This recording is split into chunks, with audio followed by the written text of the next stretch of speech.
Hello દોસ્તો, એક ભીખ માગતો વૃદ્ધ અને એક કરોડપતિ માણસ બંને પાસે 20 રૂપિયા હતા. પણ સાંજ પડતા એક બહુ મોટો માણસ બની જાય છે અને એકની પાસે કંઈ જ હોતું નથી. તો દોસ્તો, હું આજે તમને એવી જ એક વાત કરવા જઈ રહી છું. વરસાદ પડી રહ્યો હતો એક દિવસ અને ખૂબ જ કડાકા વીજળીના ભડાકા અને ખૂબ વરસાદ પડી રહ્યો હતો અને રસ્તા પર ગાડીઓ અવર જવર થતી હતી અને ત્યાં રસ્તા પર એક વૃદ્ધ વ્યક્તિ વરસાદમાં પલળીને એકદમ ગંભીર હાલતમાં બેઠા હતા. કોઈ નજર પણ એની સામે નહોતું કરતું અને ગાડીઓ પસાર થતી હતી. ત્યાં એવામાં જ સિગ્નલ પાસે એક કાર, લક્ઝરી કારમાં કરોડપતિ માણસ આવીને ઊભો રહે છે અને જોવે છે તો એના ખિસ્સામાં પોકેટમાં 20 રૂપીસ 20 રૂપિયા જ હોય છે અને એ વિચારે છે કે આ 20 રૂપિયાથી તો શું થશે આ માણસનું. એમ વિચારીને પછી એની ગાડી જ્યાં સિગ્નલ ખુલે છે અને પછી એની ગાડી આગળ જવા દે છે. પછી જેવો જે આગળ જાય છે થોડોક કે એક ગરીબ એવો છોકરો સાયકલ પરથી પસાર થતો દેખાય છે અને આ જે કરોડપતિ વ્યક્તિ છે એની કારમાંથી જોતો હોય છે આ બધું કે એ ગરીબ છોકરો એના ખિસ્સામાં પણ 20 રૂપિયા હોય છે અને આ વૃદ્ધ માણસને જોવે છે અને તરત જ એની પાસે સાયકલ લઈને જાય છે અને એના ખિસ્સામાં રહેલા 20 રૂપિયા તે વૃદ્ધ વ્યક્તિને આપી દે છે. પછી જે વૃદ્ધ વ્યક્તિ હોય છે એ ગરીબ છોકરાને કહે છે કે થેન્ક યુ બેટા, તે મને 20 રૂપિયા આપ્યા. હું 3 દિવસથી મેં કંઈ ખાધું નથી.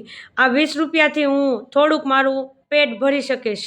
એમ કરીને પછી એ છોકરો ત્યાંથી નીકળી જાય છે.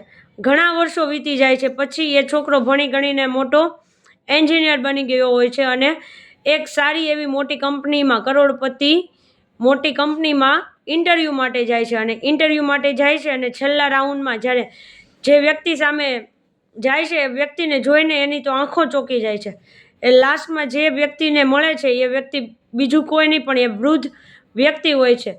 ત્યારે વૃદ્ધ અંકલ કહે છે કે બેટા, મને તારી ડિગ્રીઓ પહેલાં જ તું પસંદ આવી ગયો હતો, કેમ કે તું મને ઓળખતો હોય કે ના ઓળખતો હોય પણ મને તારો સ્વભાવ અને મને તારો ચહેરો બરાબર યાદ છે. ત્યારે એ માણસ ગરીબ નહોતો પણ એ માણસ તેની જિંદગીથી થાકી ગયો હતો. ત્યારે પણ એ માણસ, વૃદ્ધ માણસ, કરોડપતિ જ હતો પણ તે માનવતા શોધી રહ્યો હતો તે દિવસે અને એ માનવતા એને એ ગરીબ છોકરાના રૂપમાં મળી હતી.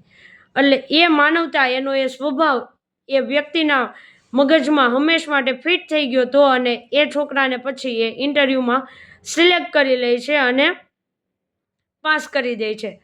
તો દોસ્તો, કહેવાનો મતલબ એમ છે કે તમે જે પણ સારા કાર્યો કે ખરાબ કાર્યો ગમે તે કાર્યો કર્યા હશે તો એ કાર્યો તમને લાઈફમાં પાછા મળવાના જ છે.